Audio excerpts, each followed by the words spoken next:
Hey y'all, welcome to another edition of Big Joe Recovery. I want to welcome a great man here from CCAR organization. Very positive influence in my recovery and great inspiration to others, a motivator. And I would like to take a moment to do a coaching on coaches session on Freestyle Friday. So we're going to bring it to you live and raw. And I hope we can get a little something out of this for our newcomers, because I'm always about welcoming the newcomer. And Big Joe Recovery is about finding the big you. Find your path and create your journey. Definitely. So with that being said, would you introduce yourself to the wonderful people out there? Definitely. My name is Michael Serrano, and I'm a person in long-term recovery. And for me, that means I haven't used a mind-altering substance since October 1st, 2014. I'm sorry. And it's going on 10 years of my recovery, and I hope to be able to cut that ribbon at the walk, right? Yeah. And it's just it's a blessing to be a part of recovery at this moment, right? Sure. And we're going to talk about some stages of change, right? And Big things. Yeah. Welcome to Big Joe Recovery, my brother. Like I said, great inspiration. This is a recovery rock star right here. For real. Can go to him anytime I want and just say, hey, Michael, you got a minute? This is on my mind. What do you think about this? And that's what we do in recovery. When something comes to your mind, talk about it, right? Yeah, definitely. And what I did want to talk about today is changing that mindset. You know, Okay. Change is key. That was key to my life. If I didn't change, I was going to die, man. I was on a downward spiral, chaos, confusion, people pleasing, and not really taking the time to care about me. So, with that being said, what suggestions do you have for a newcomer coming into recovery that wants to make a change in their life, and what type of skills should they apply to that, or what can they learn? Tell us a little bit about it. I think it has to be with self-awareness, right? Once we're aware of what changes we need to make, if we need to make them, right? Or what changes what we like to see, right? Yeah.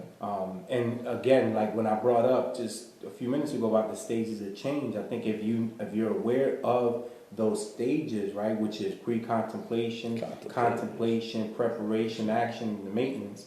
If you're aware of the characteristics, right, of each stage, and you know where you're at, right, and I think it'll be a lot easier to move to the next step, that next stage, right, because you're more familiar with what that is, with those characteristics. Plus, if you have a coach that you're working with, right, their role as a coach that'll help you with your the characteristics and the tasks that you have to do, right? Because we have to do our own work as well.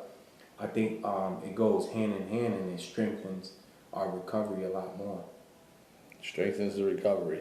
For your personal journey, how until you finally clicked in your mind, all right, I'm committed to making this change. Like with those 5 stages of change, how many times did you have to attempt, and what did you do to make attempts? Like, were you encouraged by family members or co-workers who are like, hey, bro, look at you? Oh yeah. Tell us a little bit about. There was a family member that saw me. He said I didn't look right. I just didn't. I wasn't, and my behaviors were matching what I looked, right. And with guidance, and I had Geraldo Rivera there too, right? In the sense of I'm 45 years old. I met him when I was 19, and he since I was 19, ever since I met him, he's always been in my life in the sense of trying to be that mentor, but I wasn't really ready, not listening, but giving me that space of whenever you're ready, right?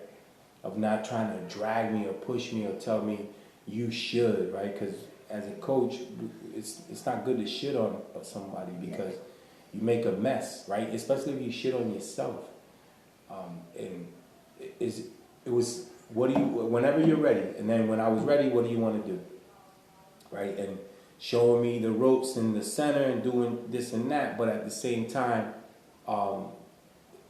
me being the willness that I have, right? Yeah. And me and allowing that, because you could say to someone, hey, you're gonna be a great coach, or you're gonna do great in recovery, but if the person doesn't see it for themselves, it's kind of hard for you to make it seem right to the person until they really see it for themselves.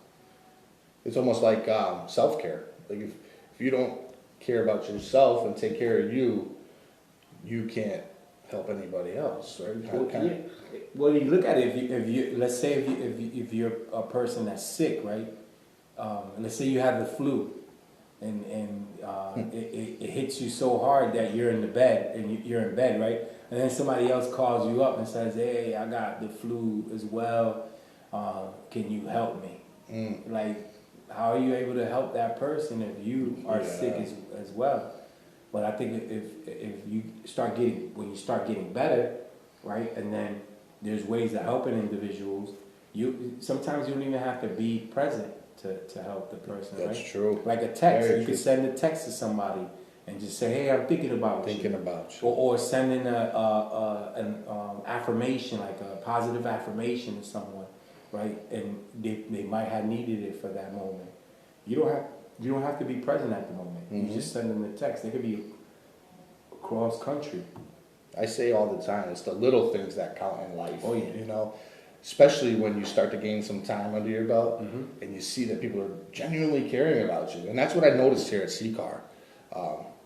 This community, we all care, from the coaches that are employees to the higher ups. Everybody's always asking you how you're doing, you know, checking in.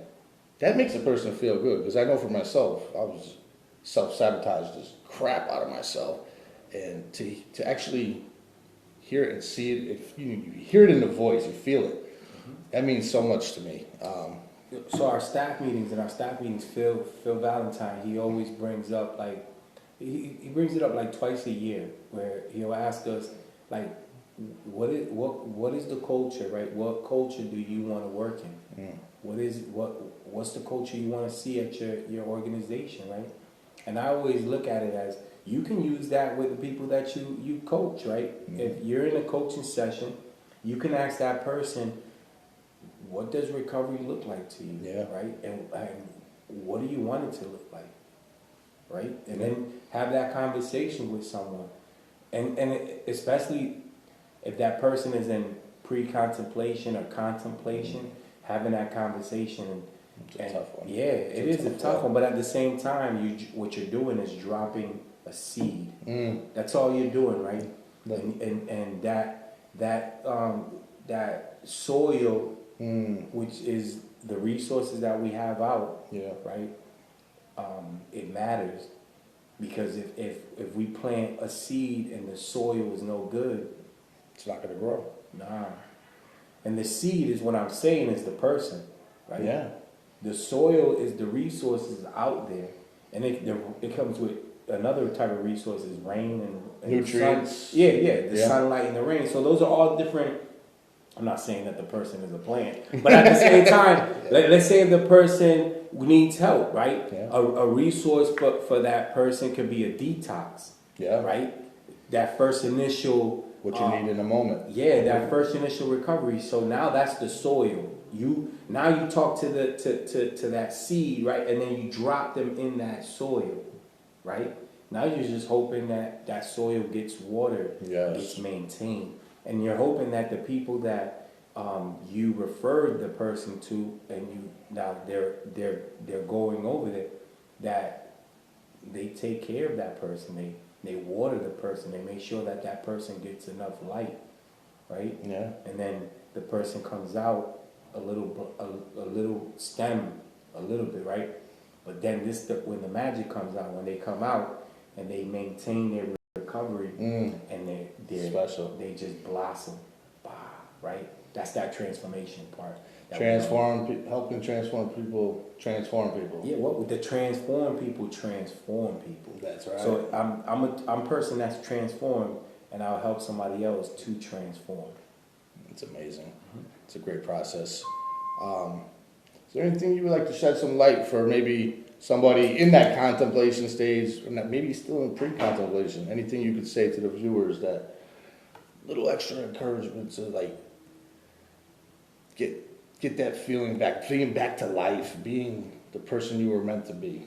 I always say remain curious. Like even when you're in recovery, right? Even when we're in our addiction, right? So if you're in an curious. addiction, you're curious. Oh right? yeah. So when we get into recovery, that's what we need to maintain, that curiosity, right? To say, what is that? What does that do? And can that help me, right? And then if that can't help me, then what can? What's next? And who can? The resources. Yeah. Being open-mindedness and willingness to try new things. Yes. To better your life. Yep. Appreciate it. Michael, I know you're short on time, but Joe, I appreciate Pleasure, your time, brother. too. appreciate you. I know we're gonna reach somebody that might need to hear this. Definitely. And thank you for being the man you are, and I love you, man. Love you too, brother. Thank you so much. Yep. Take it easy. Take care now. Yep. Stay blessed, everybody.